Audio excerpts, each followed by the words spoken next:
അസ്സലാമു അലൈക്കും വറഹ്മത്തുള്ളാഹി വബറകാതുഹു. എല്ലാവർക്കും ഷിഫാഉൽ അംറാദിലേക്ക് സ്വാഗതം. എല്ലാവർക്കും വേണ്ടി ദുആ ചെയ്യുക.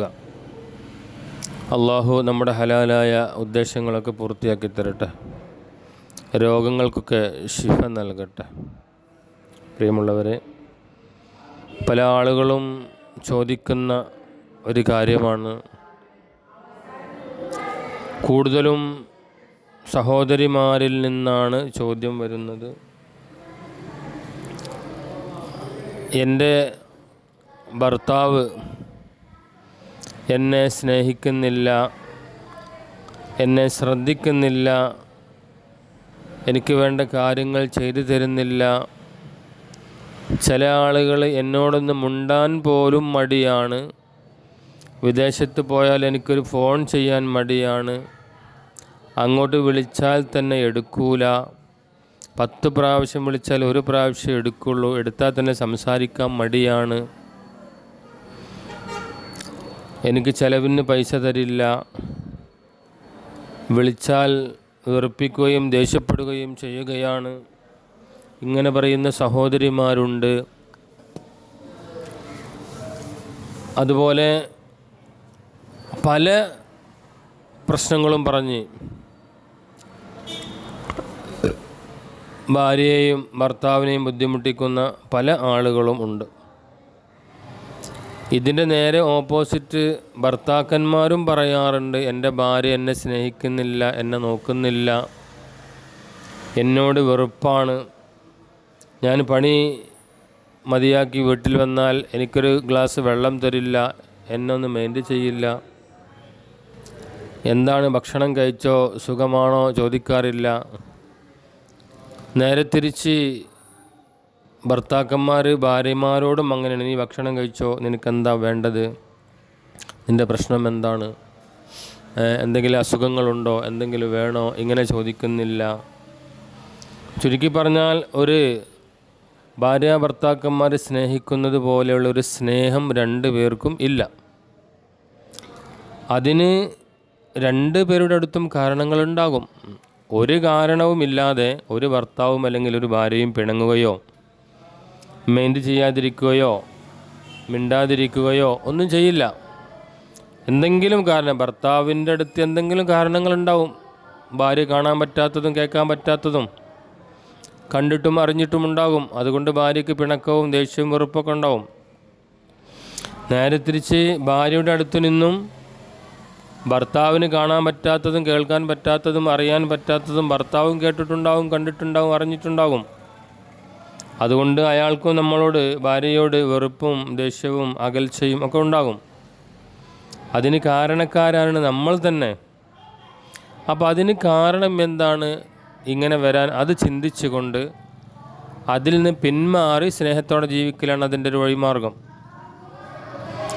പിന്നെ 2 പേർക്കും, ഭാര്യയ്ക്കും ഭർത്താവിനും എന്ത് വേണം? ക്ഷമിക്കാനും സഹിക്കാനും വിട്ടുവീഴ്ച ചെയ്ത് കൊടുക്കാനുമുള്ളൊരു മനസ്സ് വേണം. നമ്മൾ കല്യാണം കഴിഞ്ഞ് അന്ന് മുതൽ ഒന്നാണ്. ഒരേ മനസ്സോടുകൂടെ ഒരുമയോടുകൂടി മരണം വരെ ഒരുമിച്ച് ജീവിക്കേണ്ടവരാണ് നമ്മൾ. ദുന്യവിയായ ചില ചില്ലറ കാര്യങ്ങൾക്ക് വേണ്ടി തെറ്റിപ്പിരിയുകയും പിണങ്ങിപ്പിരിയുകയും ചെയ്താൽ നാളെ ആഖിറം പരാജയപ്പെടും, ഖബറും പരാജയപ്പെടും.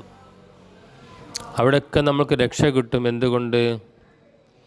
നമ്മൾ ഒരു പെണ്ണ് കണ്ട് അല്ലെങ്കിൽ ഒരു ഭർത്താവിനെ കണ്ട് നമ്മൾ ഇഷ്ടപ്പെട്ട് നിക്കാഹ് കഴിഞ്ഞ് വീട്ടിലേക്ക് കൊണ്ടുവരികയും അങ്ങനെ ചെയ്തു കഴിഞ്ഞാൽ പിന്നെ ജീവിതത്തിൽ വരുന്ന ചെറിയ ചെറിയ തെറ്റുകളൊക്കെ ക്ഷമിച്ച് പുറത്ത് മാപ്പാക്കി വിട്ടുവീഴ്ച ചെയ്തു കൊടുക്കുക. ഈ വിട്ടുവീഴ്ചക്കാണ് സ്നേഹം എന്ന് പറയുന്നത്. അല്ലാതെ തൊട്ടതിനും പിടിച്ചതിനും കുറ്റപ്പെടുത്തലും അടിക്കലും ചീത്ത പറയലും തെറ്റിപ്പോലും പിരിഞ്ഞിരിക്കലും ഒന്നും ഒരു സ്നേഹമല്ല. സ്നേഹമുള്ള ആളുകൾ ചിലപ്പോൾ കാണാറുണ്ട്, കേൾക്കാറുണ്ട്, അറിയാറുണ്ട്. കുറച്ച് സമയമൊക്കെ ചെറിയ ഒരു സൗന്ദര്യപ്പിണക്കമുണ്ടാകും. അതൊരു അരമണിക്കൂർ 1 മണിക്കൂർ കഴിഞ്ഞാൽ വീണ്ടും അവർ നല്ല സ്നേഹത്തിലാകും. അത് ഓക്കെ, അതിന് കുഴപ്പമില്ല. ഇതങ്ങനെയല്ല. അടിക്കലും ചീത്ത പറയലും പുറത്താക്കലും വെറുപ്പിക്കലും, നീ നിൻ്റെ വീട്ടിലേക്ക് പോയിക്കോ, ഞാൻ ഒറ്റയ്ക്ക് ജീവിച്ചോളാം, അല്ലെങ്കിൽ ഞാൻ വേറെ പെണ്ണ് കെട്ടുകയാണ്, അല്ലെങ്കിൽ ഞാൻ വേറെ പുതിയാപ്പിള കെട്ടുകയാണ്, ഇങ്ങനെയൊക്കെ പറഞ്ഞിട്ട് പല പല പ്രശ്നങ്ങൾ ഇന്ന് നമ്മളെ മുമ്പിൽ കണ്ടുവരുന്നുണ്ട്. അതൊക്കെ എല്ലാവരും ഒഴിവാക്കുക. നമ്മൾ മനസ്സിലാക്കണം, നമ്മളൊരു രോഗിയായാൽ, നമുക്കൊരു പനി വന്നാൽ, നമ്മൾ കിടപ്പിലായാൽ ആരാണ് നമ്മളെ സംരക്ഷിക്കുക? ആരാണ് നമ്മളെ നോക്കുക? ചിന്തിക്കണം. എന്ത് സഹിച്ചാലും, എന്ത് അടി കിട്ടിയാലും, എന്ത് വെറുപ്പിച്ചാലും അവസാനം നമ്മളെ നോക്കാനുണ്ടാവുക നമ്മുടെ ഭാര്യമാർ തന്നെയാണ്. അവിടെ നമ്മൾ ചിന്തിക്കണം. നമ്മളെ ഏട്ടനനിയന്മാരോ വാപ്പയോ ഉമ്മയോ അയൽവാസികളോ നാട്ടുകാരോ നമ്മളെ നോക്കുന്നതിനൊരു പരിധി ഉണ്ടാവും. എന്നാൽ നമ്മളെ കൂടെ കിടന്ന് നമ്മുടെ മക്കളെ ഉമ്മയായ നമ്മുടെ ഭാര്യ, അവർ മാത്രമാണ് യഥാർത്ഥത്തിൽ നമ്മളെ സ്നേഹിക്കുകയും നമ്മളെ നോക്കുകയും പരിപാലിക്കുകയും കൂടെ ഉണ്ടാവുകയും ചെയ്യുകയുള്ളൂ. അത് ഭർത്താക്കന്മാർ ചിന്തിക്കണം. അതേപോലെ ഭാര്യയ്ക്ക് എന്തെങ്കിലും അസുഖം വരികയും കിടപ്പിലാവുകയും രോഗിയാവുകയും ആവാതിരിക്കട്ടെ, അങ്ങനെ ആയാൽ നമ്മൾ നോക്കാനുണ്ടാകുന്നതും ആരാണ്? നമ്മളെ ആങ്ങളമാരും നമ്മളെ ഉമ്മയും ഉപ്പയും കൂട്ടുകാരും നാട്ടുകാരും അയൽവാസികളും നോക്കുന്നതിനൊരു കണക്കുണ്ടാവും. നമ്മുടെ ഭർത്താവായിരിക്കും, നമ്മുടെ മക്കളുടെ ഉപ്പയായിരിക്കും നമ്മളെ നോക്കുന്നതും. അപ്പോൾ ആ കാര്യങ്ങൾ നല്ലോണം ചിന്തിച്ചിട്ട് വേണം മുന്നോട്ട് പോകാൻ. അതുപോലെ തൊട്ടതിനും പിടിച്ചതിനൊക്കെ കംപ്ലൈൻറ്റ് പറയാതെ അത് സാരമില്ല, അത് പോട്ടടി, ഇൻഷാ അല്ലാഹ് എന്ന് പറഞ്ഞ് നല്ല രീതിയിൽ ജീവിച്ച് അള്ളാഹുവിനോട് ദുആ ചെയ്ത് മുന്നോട്ട് പോകണം. ചില സ്ഥലത്ത് കാണാൻ സാധിക്കലുണ്ട് ഉമ്മയും മക്കളും ഒറ്റക്കെട്ട്, ബാപ്പ പുറത്ത്. എത്രയോ വീട്ടുകാരുണ്ട് അങ്ങനെ. മക്കൾ വലുതായി കഴിഞ്ഞാൽ ഉമ്മയും മക്കളും ഒരുമിച്ച്. ഉമ്മ എല്ലാ കാര്യങ്ങളും ചോദിക്കുന്നത് ആരോടായിരിക്കും? മക്കളോടായിരിക്കും. ഇത്രയും കാലം ഭർത്താവിനോട് ചോദിച്ചിരുന്നു എല്ലാ അഭിപ്രായങ്ങളും. ഇപ്പോൾ ഒരഭിപ്രായങ്ങളും ഭർത്താവിനോട് ചോദിക്കുന്നില്ല, എല്ലാം മക്കളോട്. മക്കൾ വലുതായല്ലോ, ഇനിയിപ്പോൾ എനിക്ക് ഭർത്താവില്ലെങ്കിലും കുഴപ്പമില്ല എന്ന് തോന്നുന്ന ചില സ്ത്രീകളും ഉണ്ട്. അത് നമ്മുടെ ഏറ്റവും വലിയൊരു പരാജയമാണ്. അങ്ങനെ ഒരിക്കലും ചിന്തിക്കാൻ പാടില്ല. നമ്മളെ ഭർത്താവ് എങ്ങനത്തെ ആളാണെങ്കിലും, നമ്മളെ കുട്ടികളുടെ ഉപ്പ അത് എങ്ങനത്തെ ആളാണെങ്കിലും അത് നമ്മുടെ ഉപ്പയാണ്, നമ്മുടെ ഭർത്താവാണ്, നമ്മുടെ സംരക്ഷകനാണ് എന്ന് കരുതി അവരെ സ്നേഹിക്കുകയും ബഹുമാനിക്കുകയും ആദരിക്കുകയും അവർക്ക് കൊടുക്കേണ്ടത് കൊടുക്കുകയും ഒക്കെ ചെയ്യുക. തിരിച്ച് ഇങ്ങോട്ടും ഭർത്താക്കന്മാരും ചിന്തിക്കുക. അങ്ങനെയായാൽ നമ്മുടെ ജീവിതം സന്തോഷകരമാകും. ഇനി ഈ പറഞ്ഞ ഈ കാര്യങ്ങൾക്കൊക്കെ ഒരു പ്രതിവിധിയാണ് സൂറത്തുൽ ളുഹ. വല്ലുഹ വല്ലൈലി ഇദാ സജ എന്ന സൂറത്തുണ്ടല്ലോ. ഈ പറഞ്ഞ കാര്യങ്ങൾക്ക് ഭാര്യയും ഭർത്താവും തമ്മിൽ പ്രശ്നമില്ലാതിരിക്കാനും, ഭർത്താവിന് വേണ്ടി ഭാര്യയും ഭാര്യയ്ക്ക് വേണ്ടി ഭർത്താവും ഈ മഗ്രിബിന് ശേഷം ഈ സൂറത്ത് ഒരു 11 വട്ടം ഓതി ദുആ ചെയ്യുക.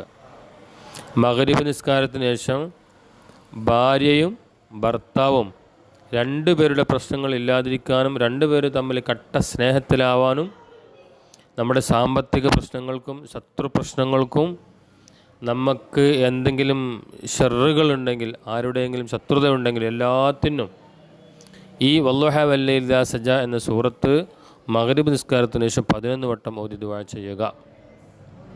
ഒരു ദിവസമല്ല, കണ്ടിന്യൂ ആയിട്ട് ദിവസങ്ങളോളം ചെയ്യുക. അപ്പോൾ അതിന് ഫലം കിട്ടും ഇൻഷാ അല്ലാഹ്. അള്ളാഹു നമുക്കൊക്കെ സ്നേഹത്തോടെ സന്തോഷത്തോടെ ഐശ്വര്യത്തോടെ റാഹത്തോടെ ജീവിതം മുന്നോട്ട് കൊണ്ടുപോകാൻ അള്ളാഹു തൗഫീഖ് നൽകട്ടെ.